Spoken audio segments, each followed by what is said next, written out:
Hi everyone, this is Mel from Cardstock Concoctions. How is everybody doing today? I am in a slightly different filming location due to the fact of the size of what I am showing you guys today. And I am bringing to you a memory box.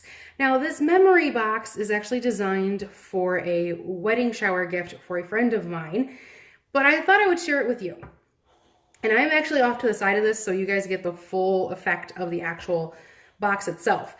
It measures 12 inches by 12 inches and it is huge. I know, she has no idea it's coming, but my cousin received one and my sister-in-law received one and my friend received one when they all got married, so I thought it'd be a good idea to make her one. Theirs were all made out of shoe boxes and, things like that. So I decided to create her one.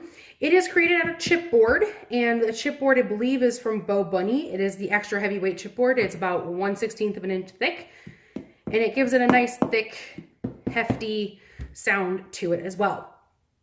As you guys can see here on the cover, let me go through, not the cover, haha.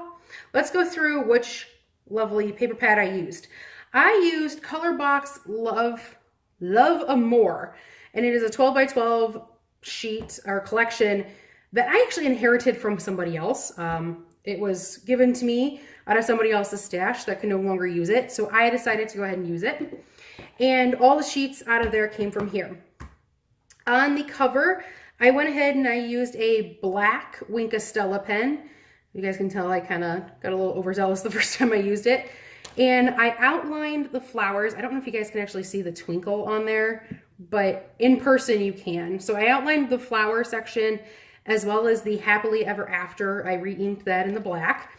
And then also on the edge of these flowers here, I tipped the edges with the black as well as this inside one here.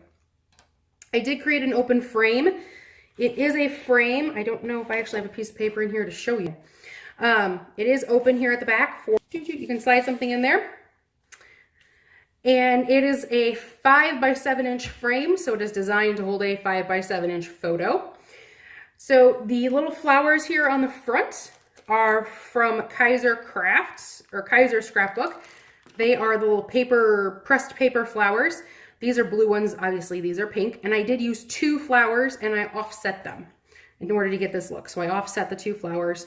I found that with 3, I lost the effect. So there we go. So I'm going to show you guys the sides. I'm going to show you the back first. I went ahead and I tried to put all of the sides in the same colors, the same paper at the same point. This is actually the front. We'll get back to that real quick. And that's the last side.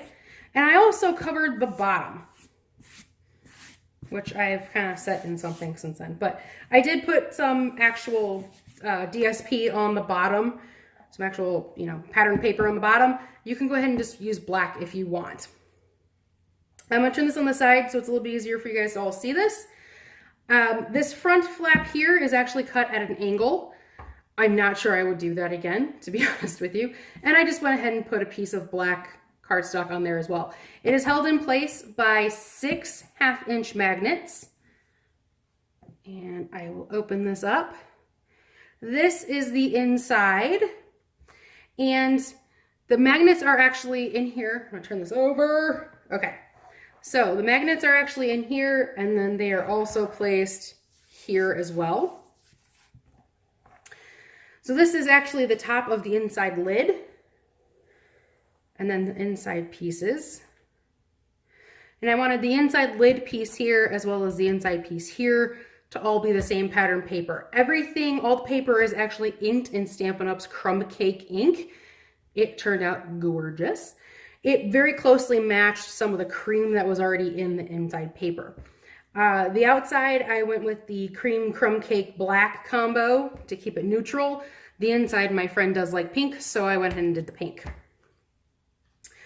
The ribbon here is actually Stampin' Up! Celebration ribbon from last year or the year before. This is the silver version of it. In order for the 12 by 12, you do need approximately 1 foot for each side. I went ahead and, because it does fray a little bit, I put some glue on the ends and then I kind of doubled it over, so I kind of folded it and I folded it again, and then I stuck the pin in it, or the brad in it. That is about it. So it's a really cute memory box. It worked really well. It came together very quickly. And I am actually going to be doing a class on this for beginners. And my beginner class is not actually going to have the top flap.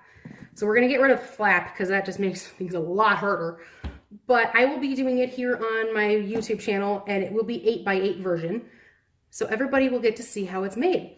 So this is Mel from Cardstock Concoctions. I hope you guys enjoyed my really cool 12x12 memory box, and I hope you guys will come back and join me to see the 8x8 version I will be creating here with you.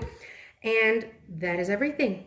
So if you guys enjoyed this video, please go ahead and give it a thumbs up. If anybody would like to see more videos like this, please go ahead and subscribe.